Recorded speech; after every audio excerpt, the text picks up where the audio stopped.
Okay, eighth grade, welcome to your first digital citizenship lesson, digital media and your brain.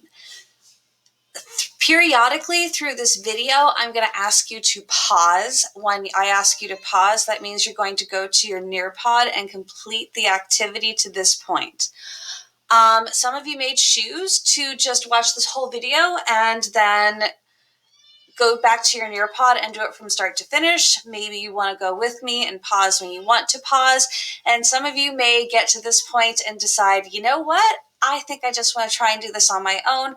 Either one you choose, that is okay, as long as you understand this and get this done. All right, so here we go.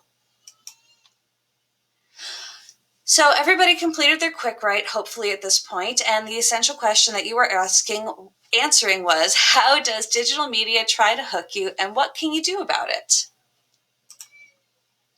Okay, so the learning objectives in this lesson are you will be able to explore ways that different types of digital media are and aren't designed to help us make good media choices. So basically what that's saying is, are they designed to make you use your media only when you have to, in like tiny little chunks of time, or are they designed to make you sit on it all day? The second thing you're going to be able to do is reflect on how digital media is designed to either help or hinder adding meaning and value to our lives. So basically, does all this digital media make us feel better, or does it make us feel worse? Does it enrich our lives? Does it make our lives like more awesome? Or does it kind of take away from our lives? And then the third thing we're going to be able to do is think about how to develop good, healthy habits when using digital media. Because there are some wonderful things with digital media, but you have to, with everything, think about it in moderation. So here we go. All right.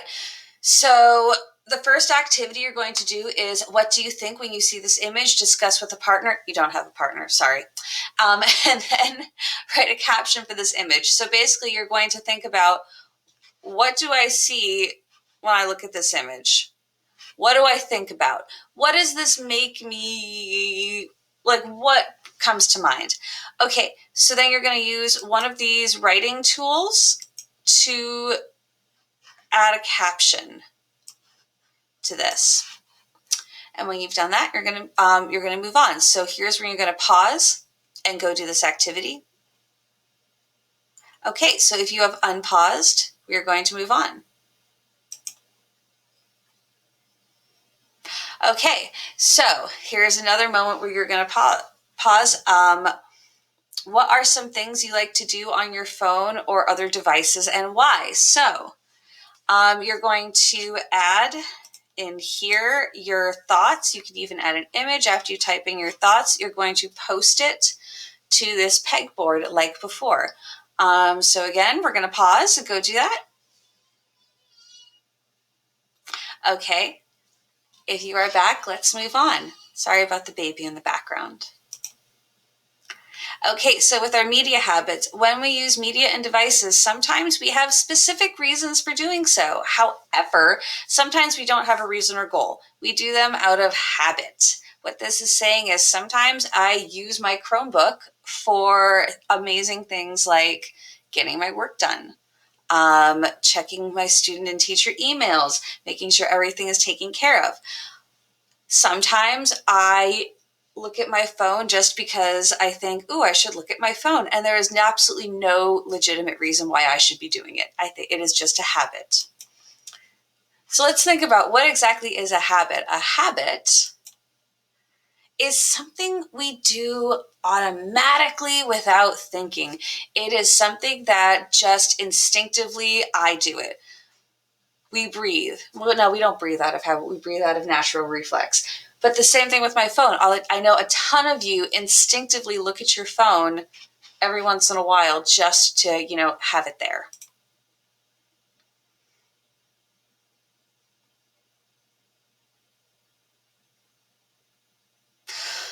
Okay, so this is the next part of the prompt. Basically, what you're going to do is respond to this prompt, which is going back to the things you described you like to do on your phone or device. That was the pegboard. Do you think you ever do those things out of habit? If so, do you think, or sorry, oh, I have a typo. If so, do you think that's a good or bad thing? Why? Sorry about the typo. So it should say think, not thing, but it's there. So basically with this one, you're going to go and you're going to pause. And when you pause, you're going to record your response here. And there should be more responses here. You're going to watch at least 2 other people's responses and comment on them.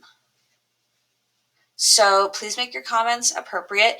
If it does not work here in the comments, I also have this Flipgrid posted in the assignment as well. So again, if you can't get to the comments or you want to come back or there aren't any ones to comment on at the moment you record your response, you can get back in here through the Flipgrid posted on Google Classroom. So don't freak out. Okay, so right now we're going to pause and you're going to go do this activity. Okay, if you have unpaused, we are moving on. Okay, so let's learn something. Why do we get hooked?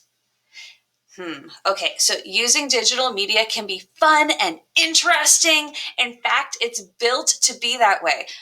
The features on your devices and apps and games and websites you interact with all have been designed by people who want to get your attention. Today, we are going to talk about how they do that and how it affects you. So next, let's watch a video to learn more about the pressure to stay connected. As you watch, pay attention to media habits and features of design that contribute to these habits. So you are going to go to the next slide, and I am not going to play this video. When you are in Nearpod, you are going to play this video and you are going to watch it. So press pause and go watch this video. Okay, now that you have unpaused, let's keep going. Okay, so what media habits did teens talk about? Which features of design hooked them? So basically on this corkboard, you're going to reflect on this video that you just watched. And you're going to pause and get that done. Okay, now that you have unpaused, let's keep going. Here is your first open-ended question. Do you think their media habits add value and meaning to their lives? Explain. Okay, so what this question is asking you is, do you think the habits that these teens have with how they use their media makes their lives better? And does it or does not? If it makes their lives better, tell me how it makes their lives better. If it makes their lives not so much better, please tell me about that as well. So you're going to pause and answer this question. Okay, let's keep going. Addictive design. Our brains are wired to build habits. We have habits for our daily routines, like the way we brush our teeth or the things we do to get ready for school. Tech designers understand the power of habits. Their job is to get you to use those devices or tools as a habit without even thinking about it. This makes them successful and makes them more money. This is called addictive design. Again, think about it. We check our phones for time, the weather. Do we have a phone call? Do we have a text message? Do we have an alert? So it is designed to get our attention. So addictive design is features or aspects of a device or app that are intended to hook the user into frequent use. So it is a design to make us want to use it all the time. They want you to need this device. You need your Apple Watch. You need your phone. You need your Chromebook, that type of thing. Okay, so feedback loops. Addictive design works because it uses feedback loops. Feedback loops, I love how these are called, create a kind of reward that makes a habit stick. You do something, you get a response that makes you feel good, and then you want to do it again. So it's like if you get an A on a test, I give you a high five, you go home, your parents give you candy and throw you a big party. That is something that makes you want to get an A on your test every single time. So your phones kind of do this, try to give you that same feeling, not your phones, but your media tries to give you that same feeling. So a feedback loop is a response to something that you do or post online that causes your brain to experience a temporary moment of pleasure. So it's when someone likes your post and you go, oh, someone understands me. It is designed to make you feel good. All right. Okay, finally, how does social media use addictive design like feedback loops to get and keep your attention? So again, you're going to pause the video and you're going to respond to this on the corkboard. So I need you to go ahead and pause. Okay, welcome back. Here we go. Let's try together. Human design. Thinking about our media choices and habits we form while using them is important. Good habits help us build healthy and happy lives. Bad habits can make our lives more difficult. While addictive design is used to create many kinds of media, there is a movement to develop media using human design. Dun, dun, dun. It sounds cool. So what is human design? I'm glad you asked. A human design features aspects of a device or app that prioritize what's good for people's lives. So my brother-in-law has an app on his phone that automatically shuts off all of his social media for a certain number of hours a day where he wants to focus on what he's doing. So his phone does not allow him to access any of that stuff while he wants to be focusing on his job at hand. There are apps that you can put on your computer that sort of remind you when you need to be feeling or when you need to take a break, stuff like that. Okay. Underline or highlight examples of human design features, then answer the question. So here we go. Sam downloaded a meditation app to help him mentally prepare for soccer games. The app allows Sam to choose whether he would like alerts and how many he wants each day. So, the alerts suggest tips for relaxing and focusing based on Sam's goals. They suggest things that he can do on his own, like taking 5 deep breaths to relax or doing stretches to relieve stress. So, underline or highlight examples of human design in these features. So in these features, what about this app? So the app allows Sam to choose whether he would like alerts and how many he would like each day. The alerts suggest tips for relaxing and focusing based on Sam's goals. They suggest things that he can do on his own, like taking 5 deep breaths to relax or doing stretches to relieve stress. So again, you're going to look at this, you're going to highlight what parts of this meditation app do that. So you can use a pen or you can use a highlighter and then down here, would this app add value or meaning to Sam's life? Why or why not? So this is where you're going to add a text box. Sorry about the lines, but you're going to add a text box right here and answer that question. So go ahead and pause and answer this question. Okay, welcome back.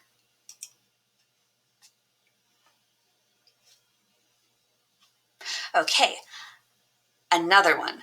Underline or highlight examples of human design features, then answer the question. Okay, here we go. Lisa uses a messaging app to chat with her friends. When Lisa is doing homework, she uses the Do Not Disturb setting on her app. It blocks alerts during times Lisa sets. Her friends receive a message letting them know she is not available until her chosen end time. The app also keeps track of how many minutes Lisa is using it. She can check the app at the end of each day to see her total screen time. She can also set goals to help her use the app more or less. Lisa can win badges for meeting these time limit goals. Okay, so I'm going to go back into this and I'm going to highlight or underline what parts of this app are examples of human design. This is the highlighter, this is the underliner. And then I'm going to get ready with my text box to answer this question. Would this app add value or meaning to Lisa's life? Why or why not? So you're going to pause and answer this question. Okay, moving on. Elements of human design. Human design encourages tech designers to design tools that really add value to our lives, not just get us to use the app more. Some apps and games can have elements of both human design and addictive design. Some features might be helpful and others might be a hindrance. Let's try on our own. Media choices. Much of the digital media we use incorporates addictive design, which gets us to use it more, but doesn't really benefit our lives. We can make choices to use media that incorporates human design to get the best out of media in our lives. So we can make choices of either I'm going to choose Instagram, or I can choose my meditation app. I can choose Snapchat. Is that still a thing? Or I can choose to have a specific alarm set on my phone to block everything when I need to focus. Choose a device, app, or website that you would spend a lot of time using. Think about the different features it has and whether they are humanly designed or addictively designed. Then add them to the T-chart below. Okay, so you're going to fill out your T-chart. So you're going to name the device, app, or website. You're going to put it right here. Probably using a text box.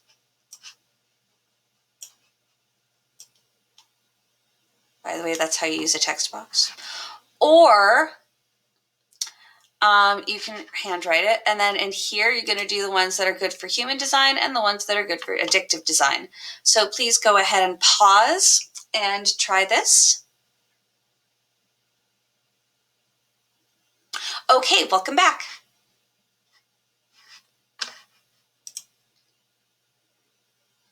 Okay, write 3 guidelines to help you keep track of behavior as you use different apps with addictive design. So, okay, I have chosen to use these apps. I think they're fun. But what are some things I can do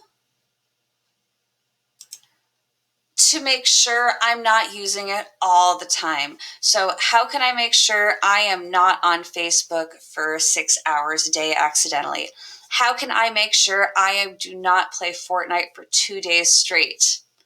How can I make sure that I am not binge watching 3 seasons of Stranger Things on Netflix? So what can I do to monitor monitor myself and prevent myself from doing these things? So